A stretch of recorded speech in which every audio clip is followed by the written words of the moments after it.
We are back. Welcome back, guys, to the Richie Hicks Jr. Show, sports podcast. Here with my good friend Brett Bandick. Before we get started, we kind of got lost on Amazon Prime, and apparently Jean-Claude Van Damme has a show called Jean-Claude Van Johnson. I thought it was like some kind of joke, maybe a April Fool's joke that was still out there. Apparently this is a real thing.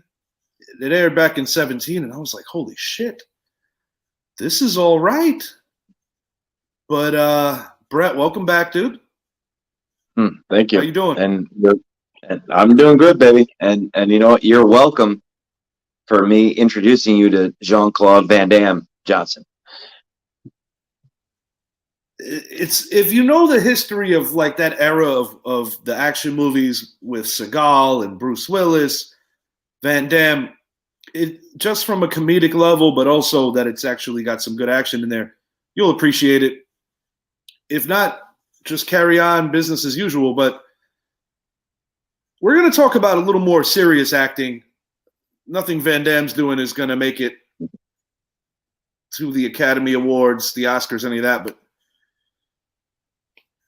Will Smith has actually resigned from the Academy. What does this mean for his future? Now, unless if you were living under a rock for the past week and a half, pretty much all of America knows about the slap seen and heard around the world. Before we dive into what this means, quickly, Brett, what are your thoughts on all of it? Short sum up of what you think. You know, in the reality of things, you know, both the men they're in the wrong. I mean, every sports show has done talk about this. Every The View, all that stuff. Both guys are in the wrong. Chris Rock didn't know about Jada's condition, and Will reacted on impulse and did not react very well to the situation. All right. At the end of the day, Will Smith messed up. And he apologized publicly to Chris Rock. But I mean, the mistake has already been made. You know, I think it's gonna tarnish, what he's gonna do from here on out, in my personal opinion. I don't think it's I'll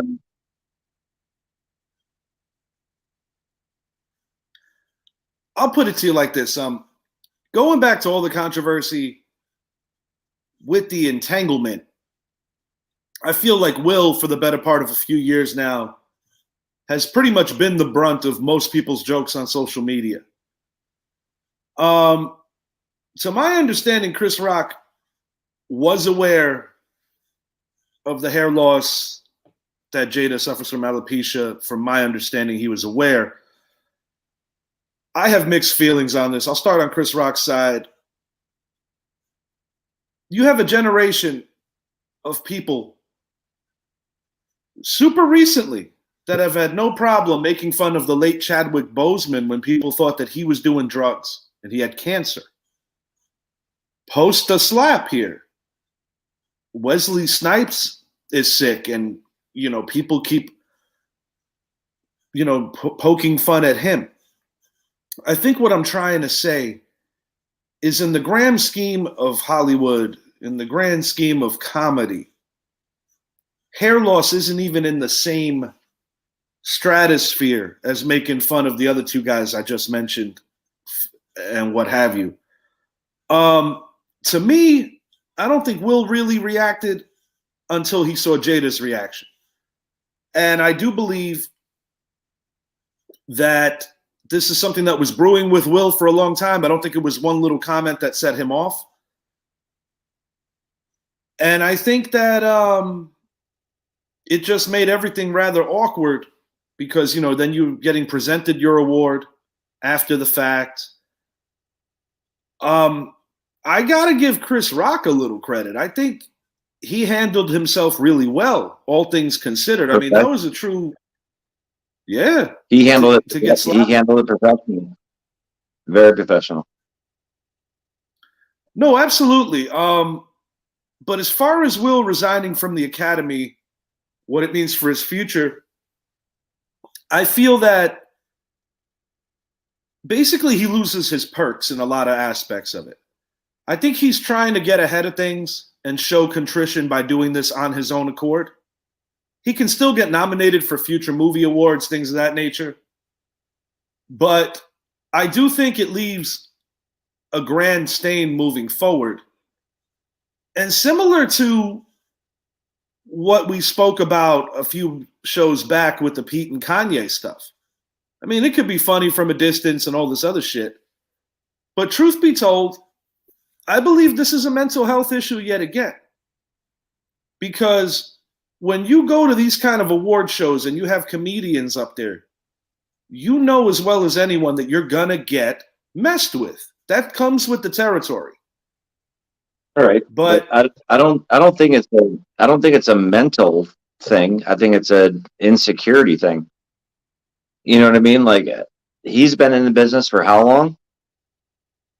30 something years. Like, you're telling me you didn't know you or your wife were going to get bashed on something? You know what I mean? Like, it's a mental thing. He knew. It's emotional. He overreacted.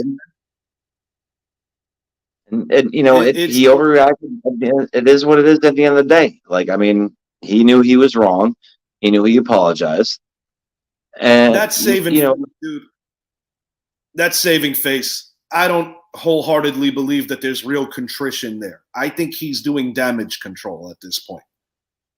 No, of course he is. I agree with that. You're able to come back up there. People forget these are actors. And to be in tears, 15 or so minutes later after smacking the crap at somebody that's a lot smaller than you, looking a fool, looking like the bully. Let's not forget, this is an actor here, and trying to compare indirectly what he did to what the father of Venus and Serena was all about in the movie. It wasn't, you couldn't have played it any worse than Will did. And that kind of leads into this, Chris Rock's ticket sales and ticket prices have just gone up big time. He was recently quoted at one of his recent shows this past Wednesday as basically saying he's just still kind of processing everything that happened. Yeah, but I think Chris Rock, this is actually going to help his career. In the grand scheme of things, both guys are incredibly talented. I mean, Will Smith, you just look at his catalog of movies. I mean, he played Ali, killed that role. When we were much younger, Independence Day. The Pursuit of Happiness. Bad Boys. The Bad Boys franchise. And I don't know if you saw King Richard. I myself did. I did. And frankly, like I told a lot of people that I don't think anybody else could have played Ali. Just like when you look at Hector Lavoe, I don't think anybody could have played him except Mark Anthony. That role was for Will Smith, as was this most recent King Richard. If you haven't checked it out yet, excellent movie. There has been some chatter about the Academy possibly pulling the Oscar. I don't see that as a thing that's going to happen. Not because they don't want to, but I think it hurts the Academy's credibility more so than sending a message. There is a hearing that's going to be going down and an investigation to see for further punishment. But whatever they do or don't do, I do not see Will Smith. Well, did you see Chris Rock's brother lash out? Yes, I did. I loved it. Well, I loved it. Like I said, there's a common denominator here. And I'm sorry, dude, it's his wife. You know, if you have to physically assault someone to gain the respect of your wife, I'm sorry, dude. The reason I grab towards mental health issue is because I wholeheartedly believe that's what is at play here. I feel that he was grasping at his manhood. And like I said, when you gotta slap around a dude that is much smaller and physically inferior to you, you already lost. There's no winning there. And the reason I scream out mental health is because I really do believe that going through the ringer, being humiliated in front of an entire country about that whole entanglement thing, I do believe that it did some damage to Will that he has not yet addressed. And I do believe that's why he looks so unhinged. Because now more than ever, I do believe that that is an emotional and mental thing going on with him. But from someone who didn't do the right thing and moving along to someone who has pretty much hit a grand slam in his career and done everything the right way. Classic Final Four game.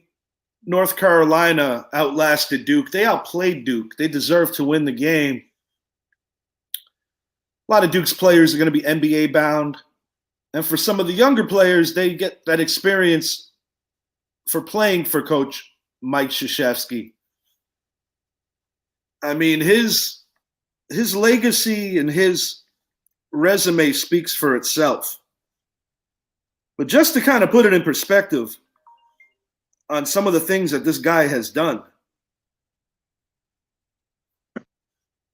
this is remarkable. 1,202 wins versus 368 for the career. That's his entire career. 1,129 of those victories were as the head coach of the Duke Blue Devils. 6 gold medals in different forms with Team USA.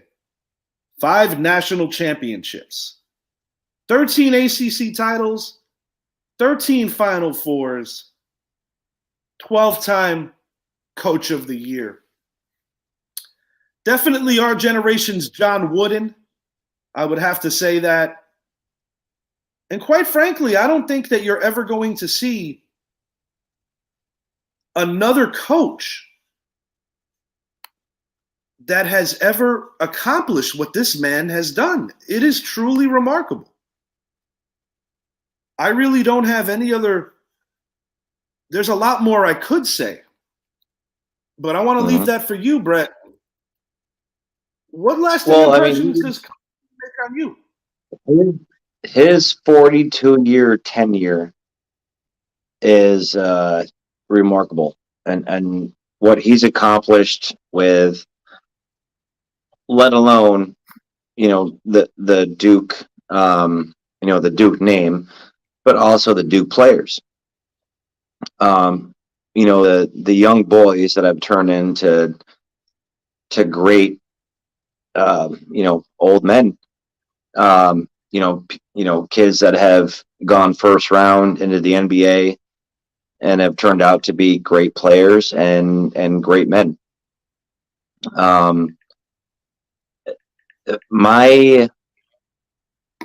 issue with this is that his 42 years in college, I mean, granted, he's the greatest college coach of sports of all time.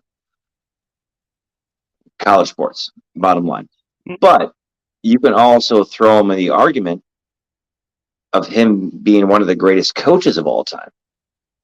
Well, he also coached professional athletes. No, he did. He did. But he's in the same topic with Bill Belichick. He's in the same topic with Vince Lombardi. He's up there. He's in the shrine of Hall of Fame coaches, and he deserves the right to be there. I mean, the court is even named after him. When I was young and just getting into basketball, getting into playing it and watching it as well, My first real impression of the Duke program way back in 92 when they defeated the previously undefeated UNLV Running Rebels led by Jerry Tarkanian, who's actually highlighted in this HBO Max Lakers series. He was one of the hot coaching candidates for the 80s Lakers before they went the direction of Pat Riley. Definitely, if you love basketball, check that out. Not to kind of cross over too far, but that was my first real memory when they beat that undefeated Running Rebels team during the Final Four. And this is around the same time because Duke was basically at that point already starting to turn into an institution, just constantly in the Final Four, constantly in the mix. And you had other younger teams. They didn't have any banners until Coach K arrived. No, I'm aware of that. But they didn't have any expectations. They didn't have a goal. So, that's a homage to him. A big contrast in programs is, and something that is incredibly rare in college sports, is that you don't have any scandal attached to this program. And the reason I brought up UNLV, and I was also going to touch on the Fab Five over in Michigan, these are all teams of that era. But, the one program that managed to keep its nose clean thoroughly has always been Duke. And whether you love them or hate them, you have to respect them for that because, we've seen movies like Blue Chips that kind of exposed it. We've seen it in real life, with the ugly side of collegiate sports. But one thing that I got to say about Duke, the program under Mike Krzyzewski, is that I really feel like they've always emphasized team. And no particular player was ever bigger than the program itself. And it's crazy, his first loss as the head coach over there, a loss to North Carolina. And it's kind of appropriate that his career would end against their most hated rival. Both teams playing in the same state, both phenomenal programs.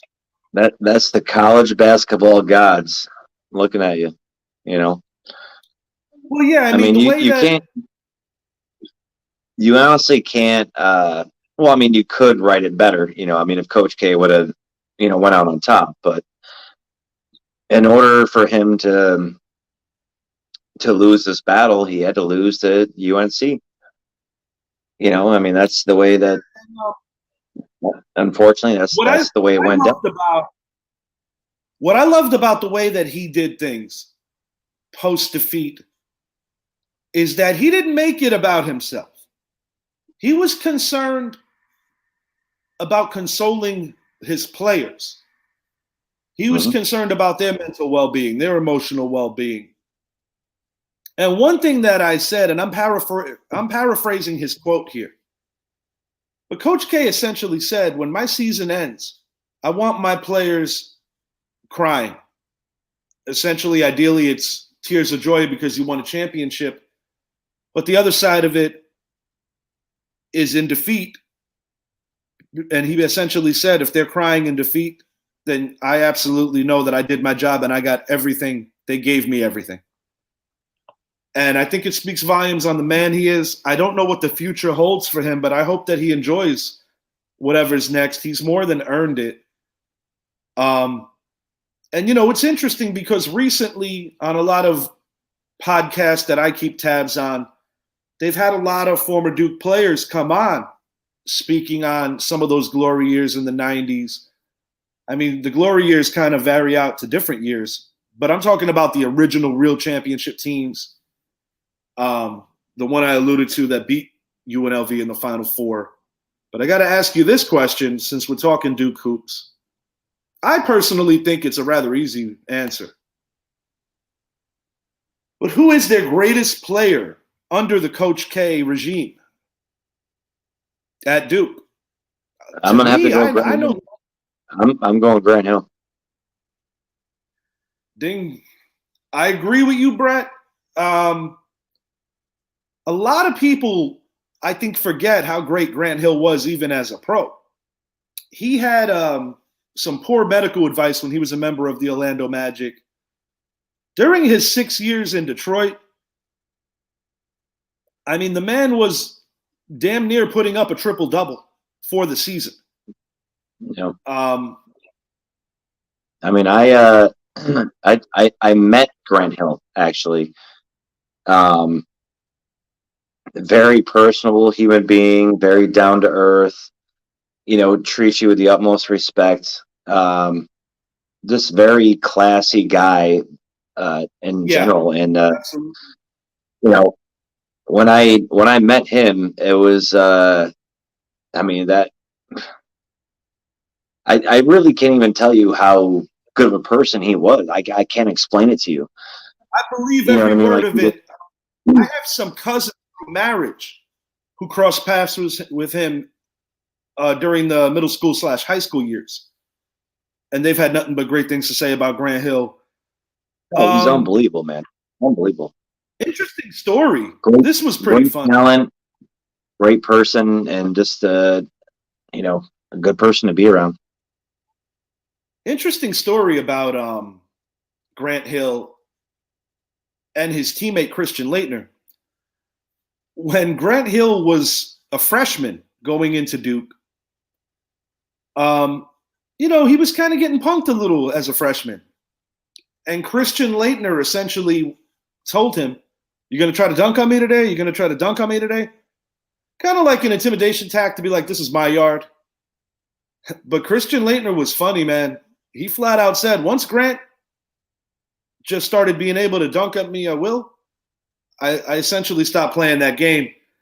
But one thing I love about the program, and I think these are lessons they learned, they talk about that famous Laettner shot all the time. Christian Laettner passed the credit right back to Grant Hill and said, making the shot's the easy part. He had to throw it from very ferocious defense trying to get the ball into me. Grant Hill is funny, dude. Very humble. And he even said, he's like, I looked at Christian and he's like, he took that one dribble. I'm like, why? Just shoot it.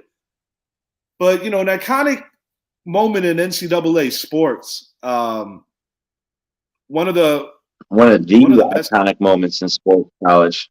One of the iconic moments.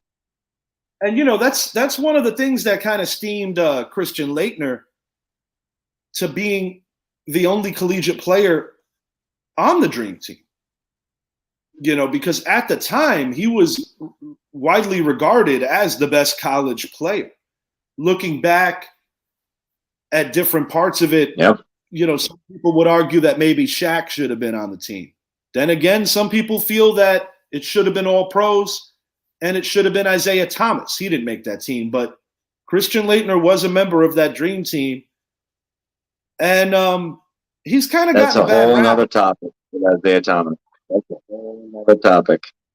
Yeah, but as far as Christian Laettner goes, as a pro, kind of had a little bit of a bad rep early on in his career. But basically said that being on the Dream Team, the only thing he cared about was that he wanted to get as much one-on-one time with each player and just kind of soak up everything. And also try to play all of them one-on-one. Because he said, for me to be a college guy that was on the verge of being a pro and to play with the greatest basketball team, actually, let's be really fair, the greatest sports team ever assembled, the 92 Dream Team. Wasn't Coach K part of that team? I don't recall. I would have to look. I know that Chuck Daly was the head coach. I believe Lenny Wilkins was on the staff. I can give you a confirmation as we move along. I'm going to pull that stat up. I mean, he does have 6 gold medals with different. I want to say he was a part of that coaching staff. He definitely wasn't head coach, but I want to say he was a part of that coaching staff. I could be wrong. Don't quote me on that, but my heart tells me that he was a part of that coaching staff.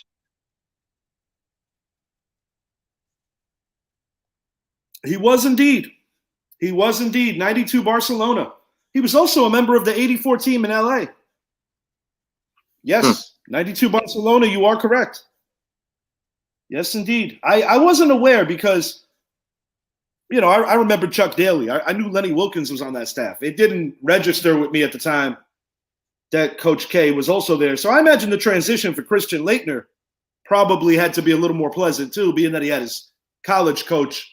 Because it's got to be intimidating when you're a college kid and you're playing with the best players in the world. And you're kind of like everybody's rookie. Best players of all time. Oh, yeah. Not even the best players in the world. Best players of all time. I don't think Christian Laettner knew what he was getting into. He didn't know. I mean, he kind of knew, but not to that level, Well, I mean, it was a generational team. Bird and Magic were not in, quote unquote, in their primes anymore. They were more as a novelty because, Magic had retired after the 91 season. He was already out of the league for probably a full year. Larry Bird was going into his final season, but he had the chronic back issues. Those two were more as a novelty, as a thank you for the things that they did in the 80s. But, you're talking a prime Michael Jordan, a prime Charles Barkley, a prime David Robinson, a prime Patrick Ewing, a prime Chris Mullin, Stockton, Malone, all in their primes. Charles Barkley. Yeah. That team was phenomenal. Clyde Drexler as well. That team was phenomenal. And while we're on the subject of the hardwood, this is around the corner. The team that you're representing there will not be participating, nor will my New York Knicks. But no, not this year. I do like the little young core that Orlando's building, though. I will say that I actually have enjoyed watching some of these young Knicks getting some burn because, Julius Randle had a little bit of an injury there. Quite the fall off after being so loved by the New York fans just a year ago. It was an incident that happened at Amway. It was an incident that happened at the end of Game 2 of this very long NBA season. Don't really want to get into it. All I'm going to say is that I don't think Juju necessarily handled his cards right, and I don't think everything was right after that moment, and the season kind of went downhill. All I'm going to say is this. You don't completely ignore a fan who's been a fan for more than 50 fucking years. Your name ain't Patrick Ewing. Hashtag Richie's. Listen, you don't want to piss off Eunice. You don't want to piss her off. And Juju, you fucked up. Yeah, pal, you kind of did. I mean, my mother was pretty cool. She was like, he's probably freaked out. It's still kind of COVID up there because, New York was hard hit. And that was my mom's instant reaction. No, there was a plexiglass in between us. Whatever. He totally ignored her. He's a douchebag. Whatever. Come on. Yeah, enough about him anyway. We're talking about playoff teams. I don't want to talk about that guy. Me neither. So we're going to move this along into the playoffs, something that he has nothing to do with. And I want to ask, Brett, let's start in the East. The East is kind of clustered. Is there a team that might be under the radar that stands out to you that could potentially go on a run? We already know that Milwaukee is the defending Eastern champs. Naturally, they're a team that we expect. Miami Heat, only a couple of years removed from the NBA Finals during the bubble, got the Boston Celtics that are playing well. Who do you look at that's kind of under the radar, but that's kind of in this playoff mix that can do something? Well, obviously Milwaukee's a team to beat. They're the team to beat. I think, believe it or not, as much as I don't want to say it, I mean the Nets are still a threat. That's exactly where. Granted, they haven't proved anything to me yet. But I think once the ball gets going, Ben Simmons gets involved, Kyrie starts doing what he's supposed to do. Oh man, they're gonna be a threat. But I think that too much time has already passed. I don't think that they can get it together in time enough for them to beat Milwaukee. Milwaukee's a more experienced team. They played together longer and they know what it takes. I still think Milwaukee's going to come out on top of that Eastern Conference. But I think Nets are legit, but Embiid can only do so much out of Philly, and Harden is a quitter. So I don't have faith in Philly.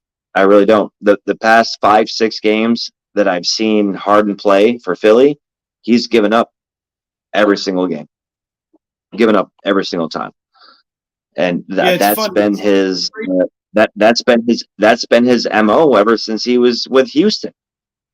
It's kind of like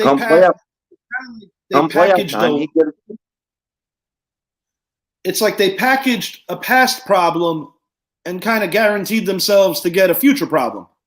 The past problem being Ben Simmons, who's actually filing a grievance against the 76ers over in excess of $20 million. That should be interesting to see how that plays out. Yeah, that was a real rocky divorce. And yeah, James Harden, to me, I don't think Brooklyn loses much there. To your point, I see him as a guy that only plays up to his capability when everything's going right.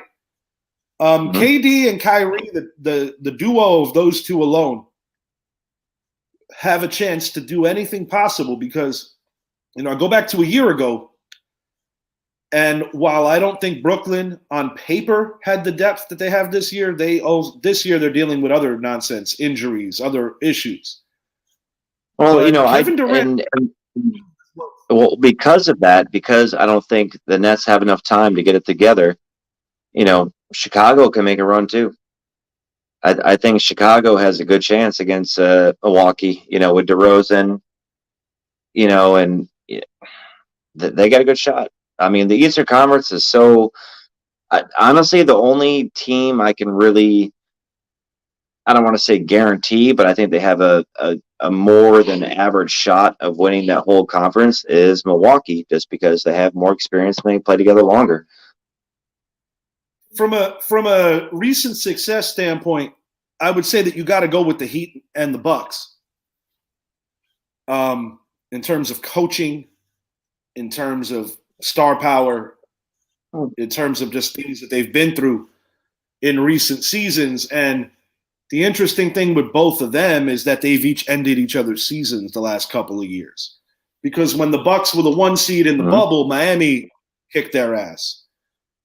And then a year later, Milwaukee took care of business against them, then beat Brooklyn, and ultimately won an NBA title over the Phoenix Suns. Out west, I like the Suns at the moment, but that doesn't mean that I like them for the long haul. We talked about this outside earlier. So much of this hinges on the health of Steph Curry's foot. I do think the Warriors are talented enough to play without him for a little while, but they're going to need him. No. They start getting into round 2. No. Oh, a while? Come on, dude. They're shit without him. Yes, they won the other night against Utah. Klay Thompson went off. But a 7-game series, playoff time, you need Steph. You need him. And not only do you need him you need him at 100%.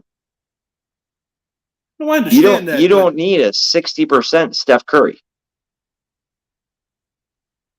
It's a sprained ligament. That shit's not gonna freaking heal in the next 5 games. Well, it's not about like I like said, it's a sprained ligament. That shit's no joke. it's about pain management, and I expect that he'll be in there by round 2. Other guys have played with worse injuries. I'm not saying that it's light stuff, but I do believe that he'll return.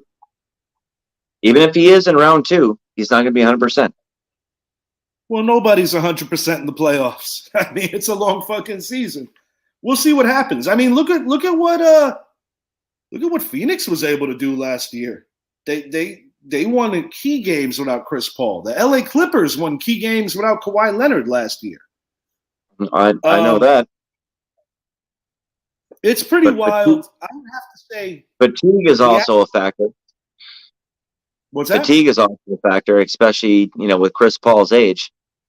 So if they can manage his minutes, his minutes, then I can see Phoenix taking it. Yeah, I still want to see what happens if Curry comes back, because prior to the Curry injury, they were my pick. We'll see how it plays out. I mean, when I look at the lower tier of the Western Conference, nobody really stands out to me as a team that is going to shock somebody as an 8 or a 9 or a 10, because they have the playing game now. Well, I think. You told me this last year, or the year before. Utah is the most solid, rounded, fundamentally team you can have in the playoffs. Very solid. They're very solid defense. They can score. They have the playmakers. And they can score in transition, and they play defense very well. I think. They can. Believe it or not, they can make it. Don't count them out. Do not count them out. Well, this is interesting that you brought them up, because if the season were to end today, that would be Golden State's first round matchup. And they lose. I don't want to go that far and say that just yet. They would lose. I don't know. They beat them the other night. I'm not going to just sit here and tell you that they can't compete with them. I don't think that's fair. Steph Curry's a phenomenal player, but the Golden State Warriors still have a damn good team, and they're still 20 games over 500. Disappointment of the year, without a doubt, has to be the Lakers. Was just. Draymond Green is he's the best defensive player of all time, according to him. So they might have a shot, with that guy. Nobody that plays in this era should ever say some shit like that. But no, Phoenix has the momentum right now. Phoenix undeniably has the momentum. For the second straight year, they're the best team in the league. But I'd like to see what happens if Curry could get back out there, because head-to-head with a healthy enough Steph Curry, I do think the Warriors could take Phoenix. And health is the subject, and health is so vital to winning, not just in that sport, but also in this sport. Jacob deGrom, one of my fantasy picks, out at least a month. Max Scherzer's also hurt, not nearly as serious with deGrom. It's shoulder soreness. That is always a concern. Max Scherzer's got some hamstring issue. To be honest, I don't think Scherzer's ruled out for opening day, but I expect him to be back for the first week either way. They might turn to Chris Bassett for opening day. But what are your thoughts on this for the Mets? There's a lot of heightened expectations. It's Met fans. They always have high expectations. Dorney. But no, I think Max Scherzer, he's fine. DeGrom is the one you have to keep the microscope on. It's a long season.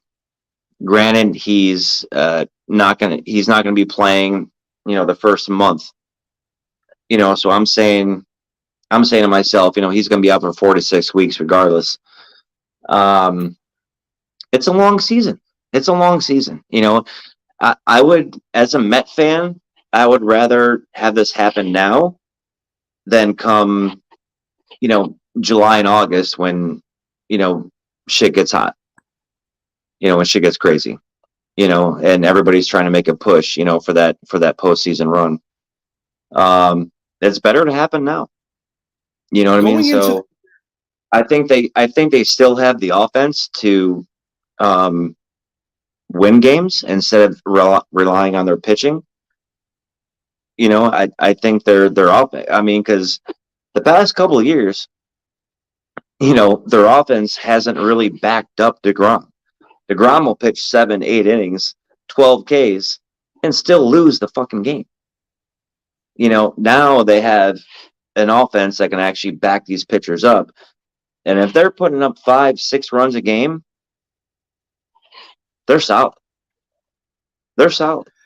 They to have me, more than an average starting pitching core to get them through those 5, 6 innings. we'll see. I mean, worst case scenario, if DeGrom really is hurt, I mean, it's happened too frequently to just ignore it and play it down. There's a reason he hasn't been extended, but when I look at this pitching staff without Jacob deGrom, it changes the complete look of everything because Max Scherzer is not a young guy. He's not. He is not a young guy. Well, he's still experienced. I understand that, Brett, but if with the money they spent, this isn't about cracking a wild card and sneaking in. They spent championship caliber money with championship caliber expectations. And quite frankly, so do the Dodgers. I'm not confused. Yeah, but the Dodgers have the resume already. They've won a championship. They've been there quite a few times in the past few years. The Mets haven't sniffed anything since 2015 in terms of making the playoffs / World Series, and they haven't hoisted a banner since Dorney was 5 years old. And I'm sorry. I'm picturing a 5-year-old Dorney in my head. You just fucked that one up for me. No, but the thing I'm getting at and being serious about it when I say it is, yeah, on paper they won the free agency sweepstakes. I'm not going to deny that. Mm-hmm. Francisco Lindor had a rough start in New York last year. They got rid of Javi Baez. He didn't mesh well playing in New York. I do expect that Lindor will come back better. Robinson Cano is a bit of a question mark. Coming off the PED ban, hell of a hitter. Quality option for DH. McNeil's coming off an off year. Conforto still doesn't have a home. I like the Marte pickup. Marte's a hell of a player. Yeah, Alonso. The point I'm making is it's been a long time since this organization has had that kind of expectation attached to anything going into a season. And with expectations comes a lot of pressure. Mm-hmm. And if DeGrom should miss substantial time, or God forbid, another injury, misses the season or something bad like that, like last year when they shut him down,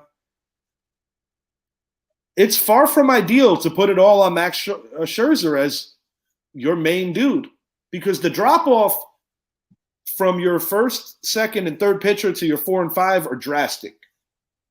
And Edwin Diaz is a good closer, but they still got to get to those middle innings too, and there's nothing guaranteed. Yeah, I think once DeGrom does get healthy, and he will, he'll get healthy. I hope so, because he's a great player, and He will. He'll get healthy. Max Scherzer, I mean, he's a veteran, he's experienced, and he knows how to take care of his body, and he'll come back healthy and strong as well. And he knows when to make that postseason push. And with that being said, I like the Bassett pickup. I like the Bassett move. If they get healthy when they're supposed to, and they make a run, I mean, I don't want to compare it to this one season, but they are very equivalent to the Randy Johnson, Curt Schilling 1-2 punch back in 01. They're very, This very similar. And like I this is said, I hate to bring that up, but they're that kind of 1-2 punch. I can't co-sign it, and I'll tell you why. DeGrom has not had a history of being able to be healthy. I can't put him in that due category with those two other guys because those guys got through seasons together. I can't do it. Can't do it. Jake has to prove that he can stay on the field. And until then, it's all potential. And he will, but has he ever had a number 2 guy like Max Scherzer? No, but right now, Max Scherzer doesn't have a number 1 guy like Jacob deGrom because Jacob deGrom is hurt again. Give That's it time. the whole point I make. It's a long season. A long season. I understand that. But, it's got to be concerning when you spent that kind of money going into the year and your main ace is not there to start the season, just as he wasn't there last year to finish it. That cannot feel good with the heightened expectations. I agree. Yeah. I mean, Steve Cohen. I'm not the owner. And I'm not the Mets fan. So I'm just trying to. I don't want to, be the bad guy in this role, but eventually they will get healthy. They will. It's a long season. You still have All-Star break, all that crazy shit in between. And I think at the end of the day, as much as a veteran that Max is, he will make DeGrom better. I really think he will. The potential for what they could do for each other is pretty exciting. And I'm a Yankee fan, obviously, but a baseball fan as well. And to see what they could do is exciting for the sport. And as a Yankee fan, it's also exciting because they're challenging my team as well for, ownership of the city and who's the team in New York, because the Yankees have been for quite some time. It's been a long time since the Mets ran New York. But I would have to say that with these heightened expectations and the kind of money that Steve Cohen has thrown around, this is the first year that they're expected to possibly be better than my team. Yep. The Yankees kind of went the opposite route. The Yankees took the economical road this year. Economical. Meanwhile, they still have the 3rd highest payroll in baseball. Economical. But they did make some moves responsibly with money. I mean, today, for instance, Sean Manaea was traded to the San Diego Padres. I'm a little disappointed. I wanted the Yankees to make a play on him. Depending on DeGrom's health, other pitchers' health as well, and with Oakland essentially having a fire sale, I would have to think that Frankie Montes is next. And that kind of leads us to our final thought. We recently did our fantasy baseball draft. 6-man league. So there's really no excuse to not, at minimum, have some firepower on one side or the other, whether it be pitching or hitting. I love the team that I ended up with this year, but I also invested in those 2 Met pitchers, as well as Fernando Tatis. What was your steal of the draft? What would you say? My steal? My steal was my very last pick of the draft. Anthony Rizzo. Starter. First baseman. I like.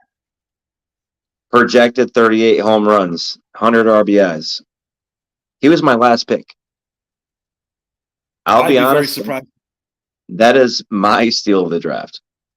My own personal steal. I would be very surprised if he hit 30, let alone 38. At his age, this juncture of his career, I don't see him hitting over 30. I could see around 25. In Yankee Stadium?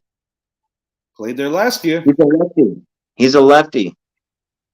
I'm aware. In Yankee Stadium. You're telling me he can't you're telling me he can't yank 20 home runs over that right field at Yankee Stadium? He could do a lot of things, but for the year, I expect him to hit roughly around 25 home runs, 20 to 25, and he's going to hit around 250. He's going to hit 20 alone at Yankee Stadium. We'll see, Brett. I think that sometimes you give that a little too much credence that just because it's a short wall doesn't mean that everybody's a home run hitter either. Anthony Rizzo's not the offensive player that he was a few years ago, and I'm a Yankee fan saying that. The reason we got him was because he has a phenomenal glove. And it was a massive upgrade over anyone that has been playing first the last few years. That's his value to the team. He's also a hell of a leader. I love the guy, but he's not hitting over. I would be shocked if he hits more than 25 this year.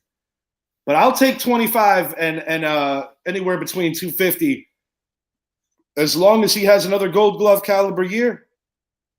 You know, we got him in a big way for his defense.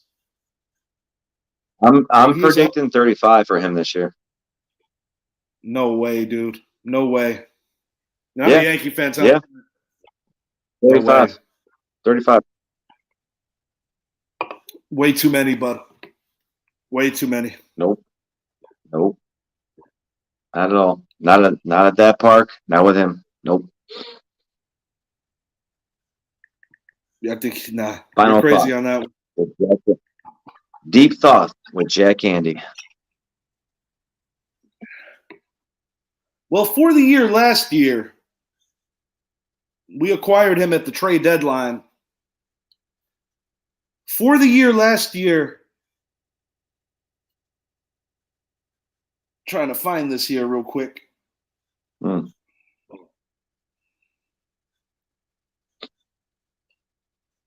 Just bear with me here. Rizzo hit more home runs last year for the Cubs. 14 in Chicago, 8 in New York. Like I said, you know, he had 176 more at bats as a member of the Cubs. I get it. 92 games to 49 games. I get it. But no, I don't view him as the player he once was.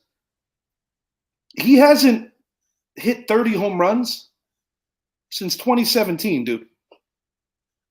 No. Coming back this year, baby. Coming back this year. Nah, I can't even think about that. Something that I think is a little more realistic. I'll talk about my final pick. DJ LeMahieu, also a Yankee. Fantasy value might not be as strong as it once was. So for guys playing in fantasy, you might want to monitor what the Yankees plan on doing with DJ LeMahieu, being that, you know, yeah, he could play third. Yes, he could play first. Yes, he could play second. But I do think that what makes the most sense for the Yankees would be to put him at second. But I think the Yankees have a little bit of a conflict of decision-making because of the fact that Gleyber Torres is only 25 years old. But for the money that they gave DJ LeMahieu, he's got to be out there most of the week. I'm sorry. You pay, and you know, he's coming off a down year. But 2019 and 2020, he was in the MVP race. 21 was an off year. I expect DJ LeMahieu to have a bounce-back year. But I will say this. A slow start for DJ would suck for him because it would be very hard for him to get in the everyday lineup if he's off to a slow start. You know, Donaldson's at third. They moved Gleyber to second because he couldn't play short. They got Kiner Falefa at short. Rizzo's obviously at first. Barring an injury, nobody's playing first outside of him unless it's an off day. And with the universal DH, not that, I mean, it's always been a DH in the AL, but you know, you got Giancarlo Stanton is your main DH. You know, with Gallo, with Hicks, with Judge, LeMahieu, you know, more than likely they're going to platoon him, but I don't think he's going to play as often as he should, and I do not know if that's going to affect his productivity. We'll find out, but make a break here for Gleyber Torres as well. I would have to say Bobby Witt Jr. I expect a breakout rookie campaign for him. I'm predicting that he wins the American League Rookie of the Year. I believe you picked him, actually, if I'm not mistaken. of the Kansas City Royals. I gotta look at my lineup again. It was very early in the morning when I made these picks, and I hadn't even done my morning poop yet. So I don't remember what the hell I picked. I would have to say that my steal of the draft was probably Pete Alonso. You're a dick. Thank you. I got him backing up Jose Abreu. Definitely like my team. I sacrificed starting pitching for a little bit in order to assure that I had some great hitters. Something I did do in this draft. I got Shohei Ohtani as a hitter and as a pitcher. I got both Ohtanis. And a hitter. Yeah, I saw that. Yeah, but we are Thank out God. for now. And thank God Yahoo is doing that this year. That's a blessing. Because they haven't done it the past 4 years? No, they had it. They had it last year. I don't remember them having it last year. No, they did. Two different Ohtanis. One is a pitcher, one is a hitter. It's kind of like it's like a new rule for fantasy because of one guy. Yeah, it's interesting. It's interesting, and in my opinion, I don't like the Babe Ruth comparisons. I feel it's a little too early. But if he continues to do what he does, and you fast forward it about 8-10 years from now, he is this generation's Babe Ruth. Yeah, baseball he's the next Steve Nebraska. Enough with this movie quoting. That movie was shit. At any rate, we are out for now. Baseball is back April 7th. New York Yankees hosting the Boston Red Sox.